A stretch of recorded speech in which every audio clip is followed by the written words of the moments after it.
Bon dia, nois, bon dia, noies. Aquest és el primer vídeo del tema 3 del curs, el primer vídeo de fraccions, en el qual veurem aquests conceptes, començant pel primer, que és què és una fracció.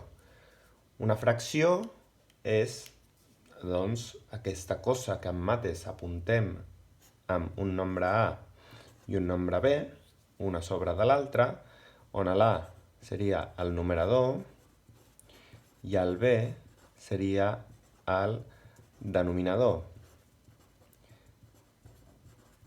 I on A i B són nombres enters. Val? En aquest tema treballarem amb nombres enters positius, amb nombres naturals, pel numerador i el denominador, la majoria de vegades. Llavors, què és una fracció? Doncs una fracció la podem interpretar de diverses maneres.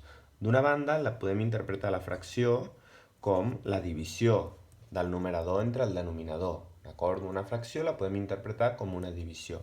Per tant, la fracció 1 mig, doncs la podem interpretar com 1 dividit de 2. Per tant, i això ho veurem en el tema següent, les fraccions també tenen una expressió decimal. Val? 1 dividit de 2 és 0,5, però això ho veurem en el tema següent.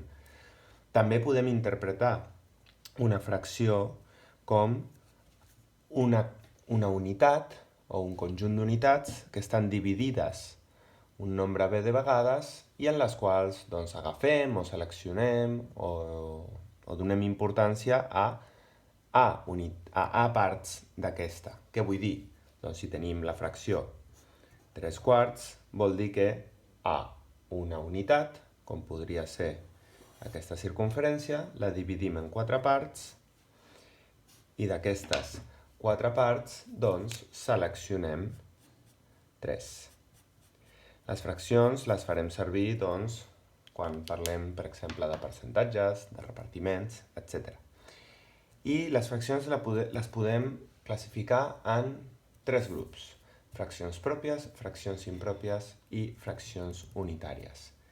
Comencem per les fraccions pròpies. Les fraccions pròpies són totes aquelles on el numerador és més petit que el denominador. D'acord? Com per exemple les dues que he escrit aquí. Ara farem més exemples. Però primer, les impròpies quines seran? Doncs les que passa el cas contrari, on el numerador és més gran que el denominador. I les fraccions unitàries són, doncs, quan el numerador i el denominador són iguals. Llavors, el numerador igual al denominador. Llavors, algunes consideracions. Denominador. Aquestes fraccions impròpies diem que són menors a la unitat. Unitat. Aquestes fraccions impròpies diem que són majors a la unitat. I aquestes fraccions unitàries diem que són iguals a la unitat. I això què vol dir? Doncs veiem què vol dir això de dues maneres diferents, d'una forma numèrica i d'una forma més gràfica, amb un exemple de cada fracció. Una fracció en el numerador és més petit que el denominador seria, per exemple, 3/4. Doncs què vol dir que aquesta fracció sigui menor a la unitat? Doncs si nosaltres fem la divisió de 3 dividit de 4, aquesta divisió dona 0,75. Un número que és més petit que 1, és menor a la unitat. En canvi, si jo tinc una fracció impròpia on el numerador és més gran que el denominador, com podria ser, doncs, per exemple, la fracció 5/4, doncs, si això ho interpretem com la divisió de 5 dividit de 4, aquesta divisió dona 1,25. I aquest resultat, doncs, com veiem, és més gran que 1, és més gran que la unitat, és major a la unitat. I per últim, una fracció en el numerador és igual al denominador, com podria ser 4/4, doncs si ho interpretem com una divisió de 4 entre 4, aquesta divisió dona 1, que és igual a la unitat. És igual a 1, és evident. D'acord? Per tant, això és el que vol dir.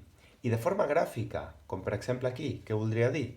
Doncs Per exemple, si aquí tinc una unitat, que seria aquesta circunferència, doncs el que acabo pintant, el que acabo representant, és més petit que aquesta circunferència.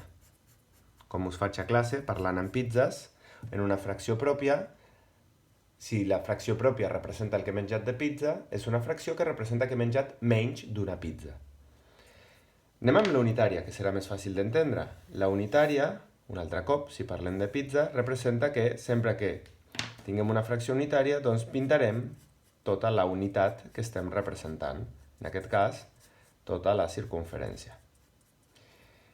I en les fraccions impròpies, al contrari que en les altres, sempre necessitarem més d'una unitat.